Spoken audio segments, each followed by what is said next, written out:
देखिए, प्रतिष्ठा जो है वो एक धार्मिक शब्द है और धार्मिक शब्द जो है वो तभी अस्तित्व में आ सकता है जब धार्मिक विधि पूरी की गई हो।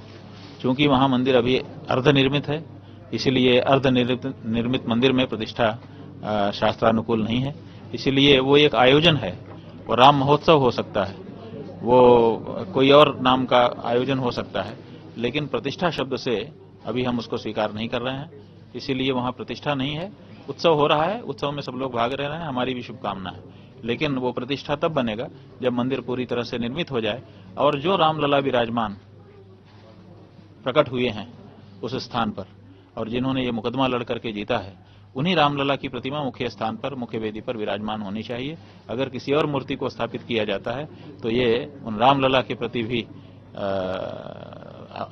मतलब अपमान ही होगा, एक तरह से उनकी उपेक्षा ही मानी जाएगी, उनके प्रति अन्याय ही ये माना जाएगा कि जब टेंट रहे, जब धूप ताप सहना हो, जब आंधी सहना हो, जब ठंड सहनी हो, तब वो रामलला, और जब महल बन जाए तब दूसरे रामलला आ जाएं। ये उचित नहीं है। इसलिए हमारी माँ कितनी सुंदर है, कितनी सुंदर नहीं है, ये तात्पर्य हमारे लिए नहीं रखता है। वो तो उसके कलेजे के हम टुकड़े हैं।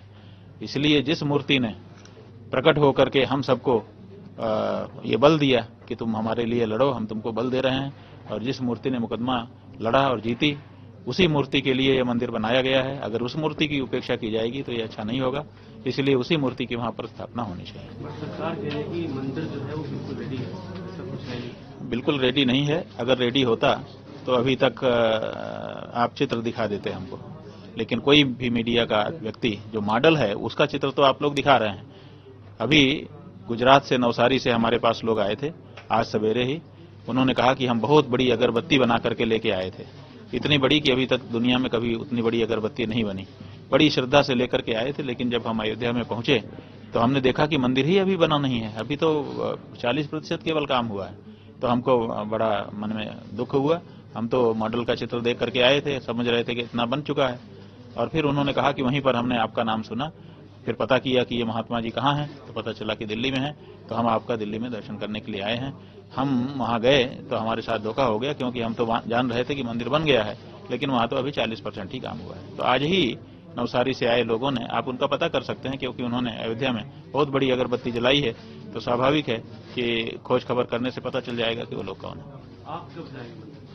नहीं, मंदिर बन जाए, प्रतिष्ठा हो जाए, और हम गौ हत्या का जो हमारे माथे कलंक है उसको मिटा लें, हमारा माथा साफ हो जाए, फिर हम जाकर के भगवान के चरणों की रज उसके ऊपर लगाएं। गौ हत्या का कलंक हमारे माथे में लगा हो और उसी में हम चरण रज कैसे लगा सकते हैं? चरण रज बड़ी पवित्र है, उसको हम गऊ के खून के साथ नहीं रख सकते। तो इसलिए पहले गौ हत्या बंद हो, पहले गौ माता को राष्ट्रमाता घोषित किया जाए, फिर हम भगवान का दर्शन करेंगे और उनका आशीर्वाद लेंगे। उसके पहले जो लोग कर रहे हैं, देखिए, गाय का खून जब तक धरती पर आपके देश की धरती पर गिर रहा है, आपको कितना पुण्य मिलेगा? शास्त्र कहता है कि जहां गाय की हत्या हो रही है, जहां पर गाय के साथ अत्याचार हो रहा है, वहां पर किया गया जप तप दान पुण्य सब एक तरह से व्यर्थ ही है। इसलिए जिन लोगों को पूजा पाठ करना है उनको सबसे पहले ये बंद कराना चाहिए। ये बंद करा के जब जाएंगे तो वहां थोड़ा भी पुण्य करेंगे तो बहुत बड़ा हो जाएगा, और नहीं तो बहुत बड़ा करेंगे तो बहुत छोटा ही होगा।